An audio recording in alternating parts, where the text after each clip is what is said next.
A queda de uma maçã na cabeça de Sir Isaac Newton é, talvez, a história científica mais conhecida de todos os tempos.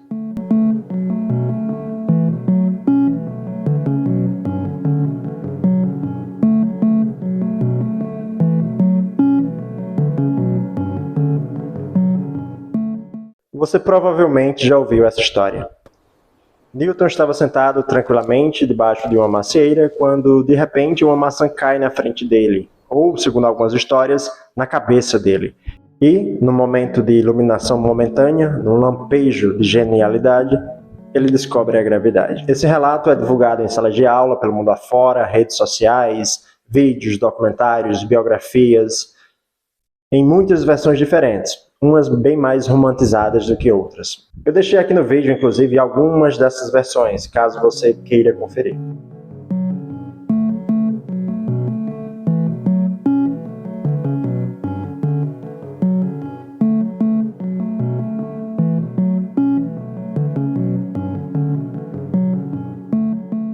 Num desses relatos, inclusive, afirma-se que a maçã cai na cabeça de Newton e descreve a situação com uma riqueza absurda de detalhes.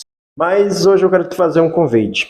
Vamos separar o que é história, lenda e exagero, para tentar realmente entender o que aconteceu? Afinal, qual é a relação entre Newton, uma maçã e a gravidade?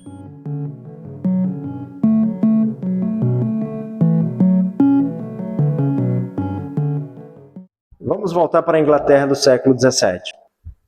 No outono de 1665, a Grande Praga atinge o país natal de Newton, a Inglaterra. A Universidade de Cambridge é fechada.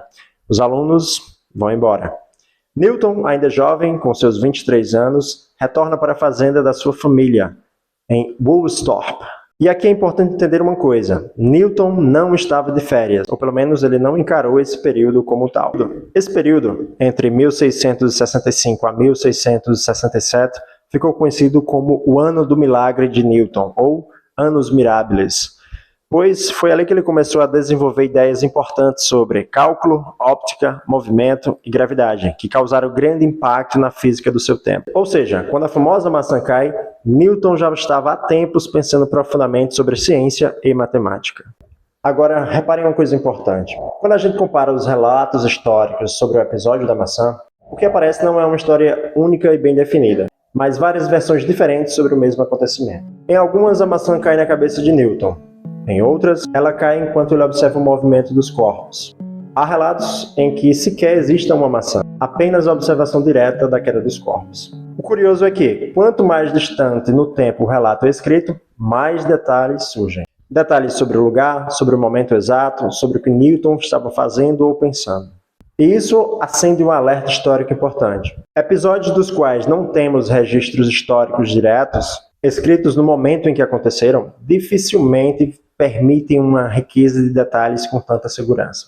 Em outras palavras, nós não sabemos o que aconteceu naquele dia. O que sabemos com mais segurança não é o episódio em si, mas o que veio depois dele.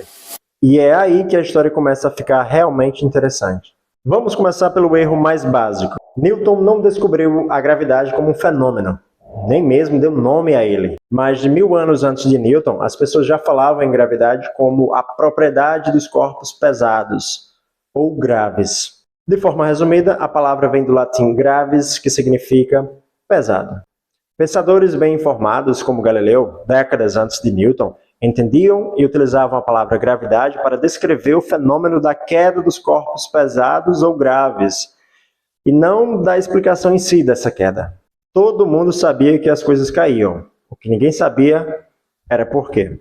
Então dizer que Newton descobriu a gravidade ou que as coisas caem por causa da gravidade era, naquele contexto, equivalente a dizer que algo é duro simplesmente por causa da dureza dele. A palavra gravidade era usada para descrever um fenômeno, não explicá-lo.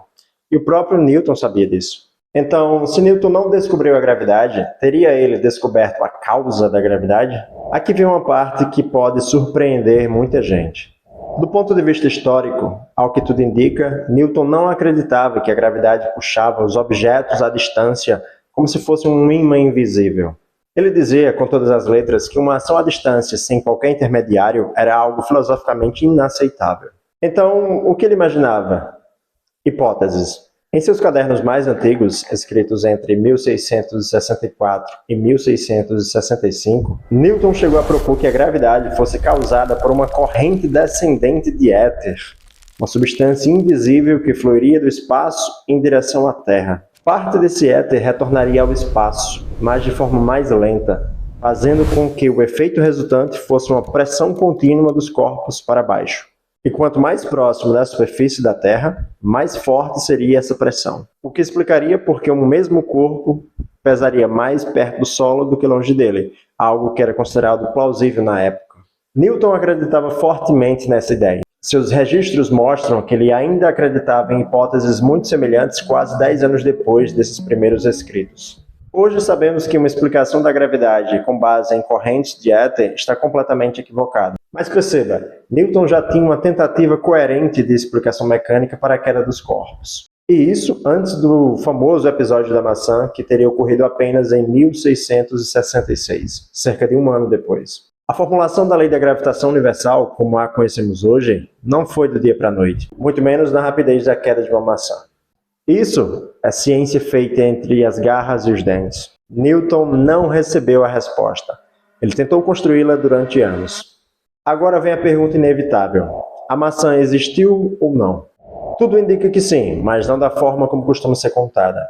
A história é muitas vezes divulgada de um modo tão detalhado que é fácil encontrar na internet, por exemplo, em qual macieira Newton estaria deitado no suposto momento de uma grande iluminação repentina, algo claramente fantasioso e exagerado. Newton nunca escreveu sobre a maçã. Nada, nenhuma linha, nenhum registro pessoal. A história só aparece décadas depois, quando Newton, já idoso, contou a pessoas próximas a ele. Um desses registros foi feito por William Stukeley, amigo pessoal de Newton e também membro da Royal Society, a Academia Real de Ciências de Londres, da qual Newton foi membro e presidente por muitos anos. Segundo ele, Newton estava no jardim, pensativo, quando a queda de uma maçã o levou a refletir. Por que ela cai sempre para baixo e não para os lados? Nada de maçã na cabeça, nada de Newton deitado sob a árvore, nada de iluminação súbita. Esses relatos surgem bem depois, especialmente em relatos popularizadores, como os de Voltaire, no século XVIII, e mais tarde em versões ainda mais fantasiosas, como a de Leonhard Euler, no século XIX, que ajudaram a transformar o episódio reflexivo em um episódio quase que infantilizado. O que houve de fato foi algo bem menos espetacular e muito mais científico. Um homem pensando profundamente sobre um fenômeno comum. A maçã não criou a gravidade, ela apenas provocou uma pergunta.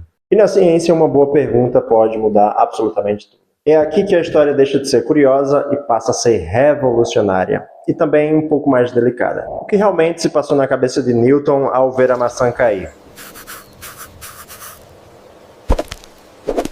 Não sabemos com certeza. Newton sequer escreveu isso diretamente.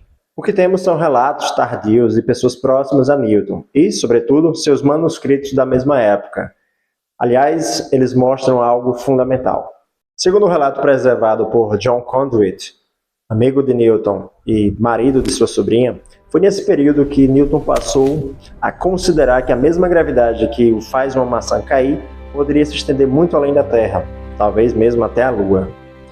E essa ideia era tudo, menos óbvia. Galileu, por exemplo, não seguiu por esse caminho. Ainda ligado a elementos da tradição aristotélica, ele entendia o movimento dos astros como um movimento natural em círculos. Se os corpos celestes não despencam de suas órbitas, então não haveria sequer um problema a explicar. Newton conhecia bem Galileu, mas também era leitor atento da filosofia mecanicista de René Descartes, que oferecia uma outra maneira de pensar os movimentos circulares. Pense num experimento simples, já conhecido no século XVII. Uma pedra presa a um barbante girando. Enquanto o barbante puxa, a pedra descreve um círculo. Mas no momento que o barbante se rompe, a pedra segue em linha reta, tangencialmente à trajetória anteriormente descrita pela pedra. Essa imagem aparece nos escritos de Descartes. E foi justamente esse tipo de raciocínio que abriu um novo horizonte para Newton. Agora, pense na Lua. Se nada agisse sobre ela, ela deveria seguir em linha reta e se afastar da Terra. Mas, como sabemos pela experiência diária, ela não se afasta. Então, surge a hipótese ousada. E se houver algo desviando continuamente a Lua de sua trajetória retilínea? Não uma força especial, celeste ou perfeita, mas a mesma força que faz as maçãs caírem.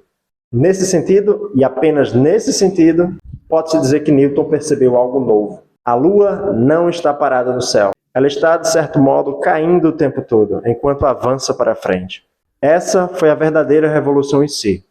Não o episódio da maçã em si, mas a unificação do mundo terrestre com o mundo celeste sob as mesmas leis físicas. Como alguém resumiu um pouco mais tarde, era preciso ser Newton para perceber que a Lua cai quando todo mundo vê que ela não cai. A ideia da maçã não ficou apenas no campo da intuição.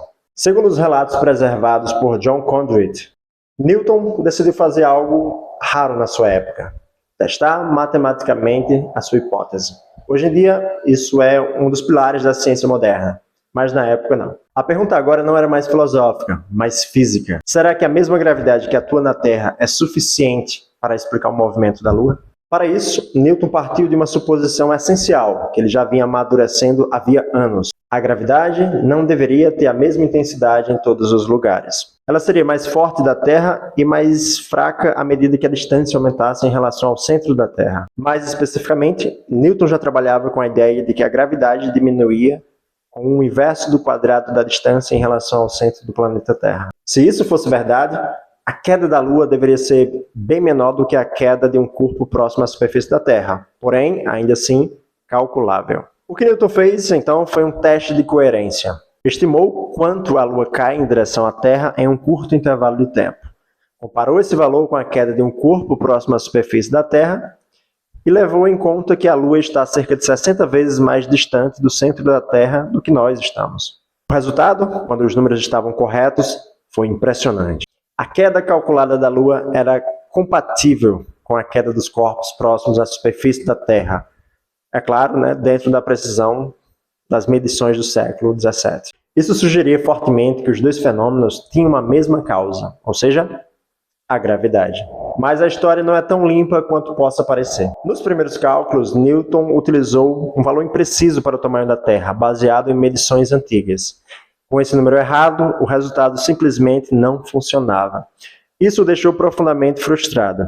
Segundo Conduit, Newton chegou a cogitar que talvez houvesse alguma outra força atuando sobre a Lua, como os vórtices defendidos por Descartes. Somente anos depois, quando passou a utilizar medidas mais precisas para o raio da Terra, a conta finalmente tinha fechado. E foi assim que ele apresentou o resultado definitivo desse teste matemático no seu famoso livro Princípios Matemáticos da Filosofia Natural, ou de forma resumida, nos Principia. Curiosamente, quando Newton aplicou o mesmo raciocínio para os planetas girando em torno do Sol, os resultados foram excelentes desde o início. Usando a terceira lei de Kepler, e assumindo que o movimento dos planetas podia ser descrito de maneira circular, ele concluiu que a força responsável pelo movimento planetário também deveria apontar para o centro do Sol e variar com o inverso do quadrado da distância.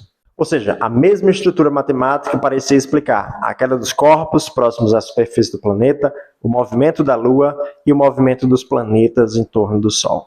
Apesar disso tudo, é importante não projetar no jovem Newton aquilo que ele só desenvolveria décadas depois, que hoje é conhecido como Lei da Gravitação Universal. Em 1666, ele ainda não falava em atração universal entre todas as massas, como nós falamos hoje em dia.